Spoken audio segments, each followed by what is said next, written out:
Hey everyone, it's Stephanie and welcome back to my channel. So today I want to do a book review for Mansfield Park by Jane Austen. I read this for Jane Austen July. This was my second time reading this. I thought this was one of Jane Austen's weakest books. However, the second time I read it, I really appreciated Fanny a lot more. And part of that may be because when I first read this, I was in high school and still learning about life. And now that I'm 31, about to be 32, so much more knowledge about the way the world works and how people are and can be, that I just appreciate Fanny Price so much more. And I understand her motivations and where she's coming from. And I'm so happy that I enjoyed this so much upon reread. So what is Mansfield Park about? We follow Fanny Price, and she goes to live with her rich relatives at Mansfield Park. While she's there, her relatives make her feel inferior and treat her like a doormat.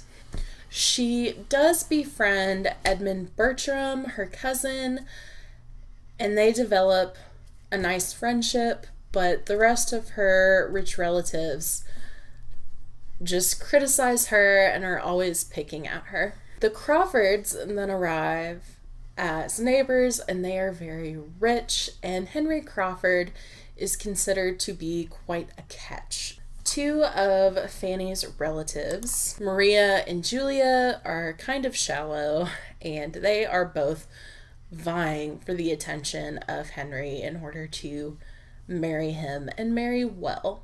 Edmund, on the other hand, gets swept up with Mary Crawford, and she is not a nice person.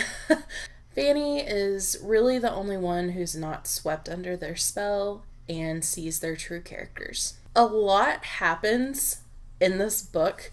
I don't want to spoil anything else. The first time I read this, I did not like Fanny Price at all. I found her to be very frustrating. I didn't understand why she just didn't stand up for herself. She just kind of lets herself be a doormat. And compared to Austen's other works, where we have a stronger female main character, Fanny is a lot more on the meeker side. Now that I've reread this, I really have a deep appreciation for how strong Fanny is. She is almost stuck because in that time, women didn't really work. They didn't really have an opportunity to earn their own living. So I think Fanny was just making the best of her situation. She had a few moments where she stood up for herself and what she thought was right, and it almost seemed like she was picking her battles.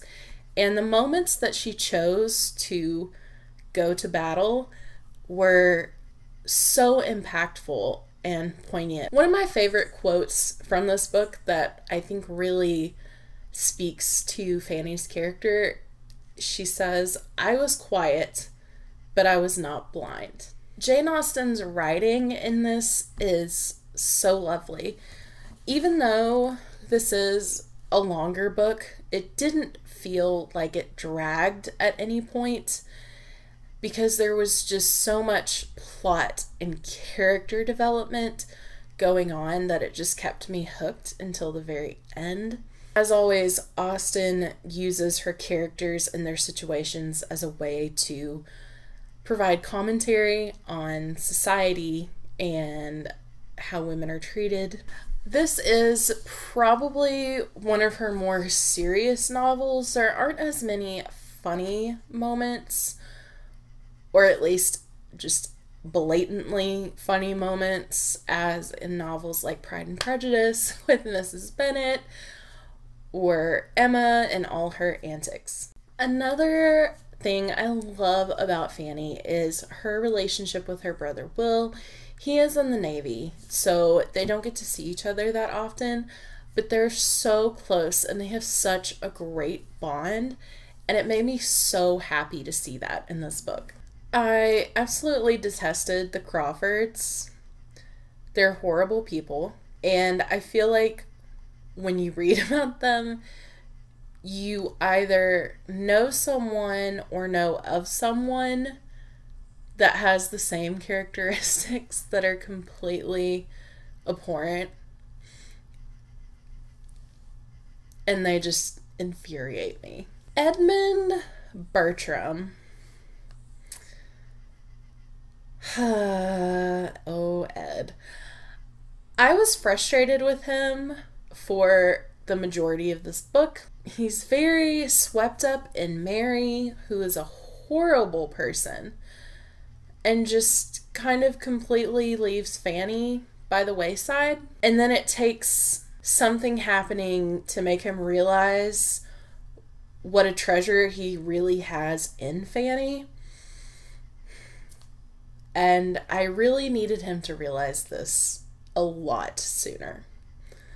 Fanny is too good for the people in this book. As far as Fanny's character arc goes, I was really happy with it. I love that we get to explore her character and we get to follow her on her journey of who she is and finding her strength. I could have done without the romance in this book. I feel like the end, it was kind of rushed and like, oh yeah, let's just fix this up really quick and then the end. I could have done without it. I think the novel would have been completely fine on its own without that ending.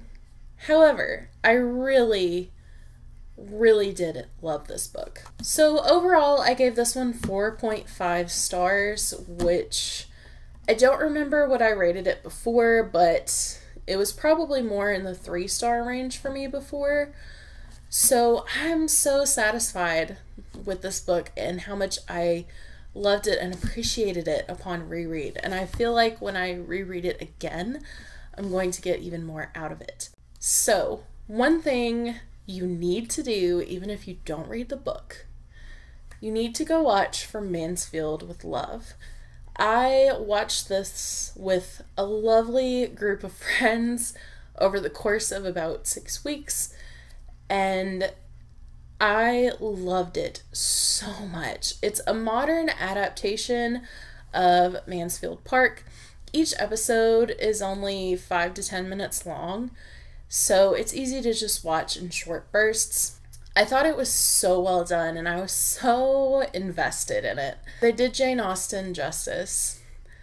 The characters were fantastic and very well cast. So I will leave a link for it down below.